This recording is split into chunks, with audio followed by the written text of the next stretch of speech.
যখনই রাজনৈতিক শক্তিগুলোর মধ্যে বিরোধ বা বসার মতো পরিবেশ আসলে দেশে থাকে না, রাজনৈতিক নেতৃত্বের ভিতরে যদি অনৈক্য তৈরি হয়, সেখানেই অরাজনৈতিক শক্তিগুলো কিন্তু আসলে সুযোগ সন্ধানী হয়ে ওঠে।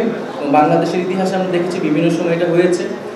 তো সেই জায়গা থেকে আমরা মনে করি যে বাংলাদেশে এখনও যে ফ্যাসিবাদী শক্তি, তার যে সমর্থিত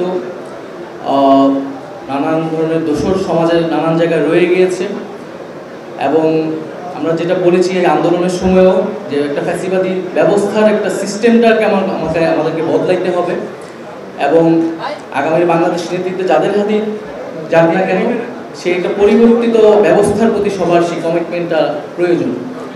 তো আমরা মনে করি যে বাংলাদেশের এখন যে পরিবেশ পরিস্থিতি রয়েছে, আমাদের মধ্যে সেই রাজনৈতিক ঐক্যটা থাকবে।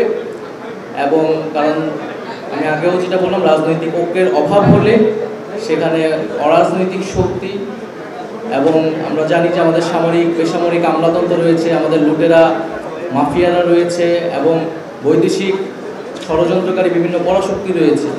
এবং বাংলাদেশে দীর্ঘদিন নতজানু পররাষ্ট্রনীতির আন্ডারে বাংলাদেশকে রাখার চেষ্টা করেছে বিগত সরকার। তো আমরা সামনের বাংলাদেশ স্বাধীন, সার্বভৌম এবং একটা গণতান্ত্রিক বাংলাদেশ হবে, বৈষম্যহীন বাংলাদেশ হবে, সেটাই আমাদের প্রত্যাশা। তো সেই জায়গায় অবশ্যই যে কোনো পরিস্থিতিতে জাতীয় নাগরিক পার্টি বাংলাদেশের জাতীয় ঐক্যের জায়গা ধরে রেখেই কাজ করবে। এবং জাতীয় নাগরিক পার্টি একটি নতুন রাজনৈতিক দল, এবং গণ অভ্যুত্থান থেকে উঠে আসা তরুণরাই আমরা এই দলটা পরিচালনা করছি, নেতৃত্ব দিচ্ছি।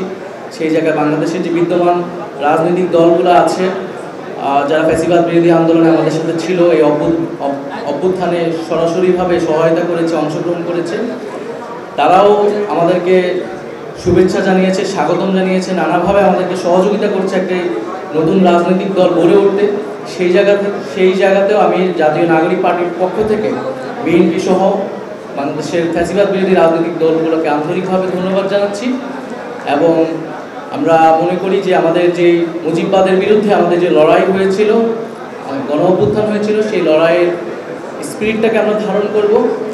এবং একটি কথা বলা হচ্ছে যে ইনক্লুসিভ ইলেকশন, আমি মনে করি যে ইনক্লুসিভ ইলেকশন হওয়ার মতো, বাংলাদেশের জনগণকে প্রতিনিধিত্ব করার মতো রাজনৈতিক দল বা পক্ষ বাংলাদেশে রয়েছে। 5ই আগস্ট বাংলাদেশের জনগণ যেই শক্তিকে পরাজিত করেছে, মুজিববাদ এবং আওয়ামী লীগ, ফ্যাসিস্ট আওয়ামী লীগকে বাংলাদেশের জনগণ আসলে বিদায় করেছে। ফলে বাংলাদেশের যে সামনের ভবিষ্যৎ রাজনীতি, নির্বাচন, সেখানে আসলে সেই মুজিববাদী রাজনীতির কোনো স্থান আসলে হবে না। এবং একটা বিচার প্রক্রিয়া যখন চলমান আছে, বিচারের আগে তো সেই প্রশ্নটিই আসে না। তো আমাদের জাতীয় নাগরিক পার্টির পক্ষ থেকে সেই আহ্বানটা আমরা রাখবো যে এই বিষয়েও যাতে আমরা একটা রাজনৈতিক কনসেনসাসে ঐক্যমত্যে আসতে পারি।